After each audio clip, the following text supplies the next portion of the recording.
So, working within the media within ice hockey at the Cardiff Devils, what have you noticed about maybe the issues around brain injuries within ice hockey from a journalist's point of view? To be honest, there are many in the UK league. I think we've had 2 in the past 3 or 4 years. And when it happens, the clubs don't announce it. So one example was Liam Stewart, who played for, I think it was Milton Keynes Lightning 2 years ago, had a really, really, really bad head injury. And he announced it on Twitter. The club just went, we're not going to say it because we don't want other clubs to find out that you're injured. And he ended up retiring from hockey for 2 years to get over what had happened to him. And he's only just come back to hockey now. And I think it's really difficult, like, looking at it from here. If you look at the UK media compared to, like, American media, it's completely different. It's never ever spoken about in the UK. If you have a head injury in rugby, people know about it. It's all over the newspapers, all over the headlines. But in ice hockey, it could be a lot worse and it's not spoken about at all. But yet again, saying that, it doesn't happen as often as it used to back in the old days when the equipment wasn't as tough, wasn't as strong, and all that jazz. So, you talked about that it's not sort of talked about as much as other sports. They don't bring it up when a head injury does occur. Why do you think that is? From the media's point of view, it's because it's not a mainstream sport. That's literally the gist of it. It's not a mainstream sport. It's not one that everyone looks into. It's not one that's popular. Even though it is the fastest sport in the world, no one sees it. And I think that's literally the reason why it's not talked about, is because you don't know it's happening. In terms of clubs, it's because that's probably a big reason for it, because the clubs don't announce it either. It's very secretive within the UK league about what happens to injuries and stuff like that. If a player gets injured in a game, you don't know about it until they're back playing. You'll see that they're out. They either say it's upper body or lower body injury, but you don't know facts. You don't know the ins and outs of what's happened. And if you look at rugby, you know exactly, as soon as they go off the pitch, it's torn ligament, it's concussion, it's blah blah blah. You know there and then. You don't know at all, and the clubs don't help with the media either. So I don't really know how to describe it. It's probably the fault of the clubs and the media for not covering it as much, even though head injuries in ice hockey can be a lot worse. If you look, if I go back to America because they're covered so much.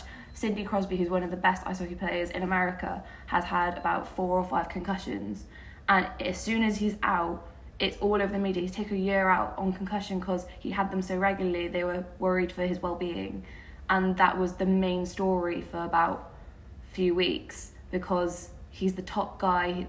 It's such a big sport out there. Even though NHL competes with NBA, NFL, baseball and everything, they were still top headlines because of how much of a big player he was and how popular the sport is.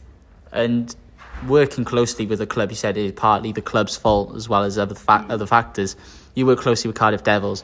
If you were in that role, do you feel you've taken on some sort of responsibility in terms of helping get that information out there about brain injuries? If there's anything in your role that you thought maybe this should improve? In my role, obviously, I stream them. So from my point of view, if there is an injury on the ice, I tend to steer away from directly showing what's happened. But knowing people in the club, I get to know quite a few injury things, and I don't want to kind of break the trust that I have with the club. So whenever I find out something about a player who's out injured, I feel I have a responsibility not to say something, because I'm not a representative of the club. If I was, then I'd probably, from my point of view, just kind of discuss it a bit more, saying, is it actually worth keeping this so secret? Obviously every single club in our league wants to be covered more in the media, and it sounds so bad, but covering injuries, if they're bad injuries, is probably a way to get a little loop in, because that's people are attracted to, someone's out injured, how did that happen? Not, oh gosh, team's doing well.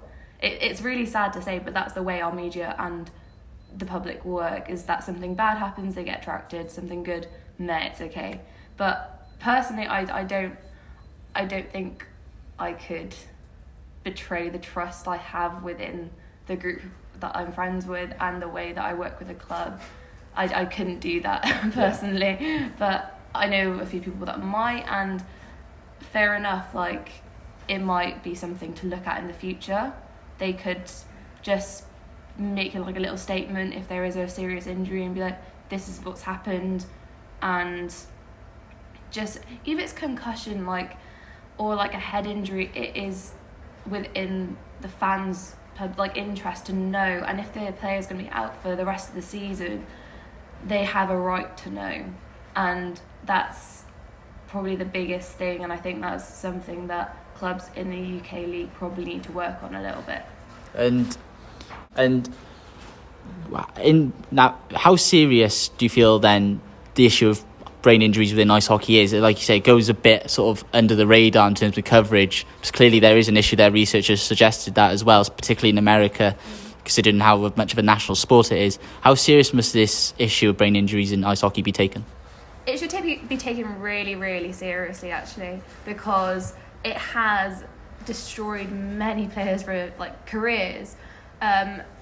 But concussions, head injuries come in so many different forms. Like, there's a documentary that I spoke to you about, Ice Guardians, who goes on to talk about enforcers in ice hockey and how they're the main cause of injuries, they're the cause of concussions to other players, but they're not. Ice hockey in itself is a really dangerous sport. I don't think people realise how serious injuries can be, especially with head injuries. You have boards that you travel probably like 20-30 miles an hour into those boards, and it can, if you even just hitting your head, like flinging it back, you get whiplash and you get concussion from that. There's, in the documentary, there's a video of, going back to Sidney Crosby, who's had so many concussions. It's literally a picture of him falling to the ice, and he got concussion from that and was out for a year. I don't think people realise how much ice hockey causes injury, let alone head injuries in itself, and people see it as fun. And don't get me wrong, it's a brilliant sport. It's really, really interesting. It's really fun to be around. It is a family sport, but there are so many dangers going into it, and I just think people need to be like aware of it. Even people that don't watch ice hockey, like you see concussions in every single sport. You look at football, you look at rugby, you look at baseball. Even you can get concussions from anything, but I think the serious injuries, like I think concussion is probably a very serious injury in ice hockey, and it happens quite often in comparison to many other sports. Understandably, rugby has the HIA assessment, and that's a brilliant thing. I think it should be implemented in ice hockey in itself, because players can carry on and not know, and then be out for many, many months because they carried on playing and didn't know about it. But I think people just need a bit more knowledge about it, really. Have a better understanding of how concussions and head injuries are caused, and the mental effect it can have on players, as well as the effect it can have on a team itself.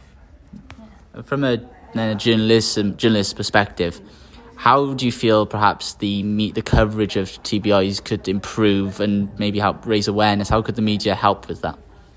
I think you need to be careful in how you do it, because it's a really sensitive subject, and it can, as I said, can destroy a player's career.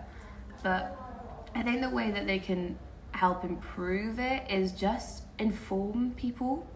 That's the only way I can see it being, people having more knowledge about it, is informing them how it happens, the effect, it's back to the things, the effects it has on people, how the majority, like if you put stats in there and make them realise this is how many people will suffer from concussions or head in TBIs, and see how many people's careers it's ended. I think when stats are important to it, has a better effect on people, because they think, oh my gosh, it's actually a real person. So I think that's probably the best way to inform people, and the media need to do that subtly. They can't just be like, bam, bam, bam, this is what's happened. They need to guide people into it, because that's probably the best way you're going to get people's attention, is guiding, not straight in their face. Especially with something so sensitive. I think that's probably, yeah. When it's so sensitive, you need to guide people, and I think the best way to do it is getting a player or someone who has suffered an injury like that to talk about it, because it has a human aspect to it then, and that guides people, that brings a story to it. It makes you feel part of their story, and it makes you feel their emotion, and that is probably the best way to do it, actually. Yeah. Okay.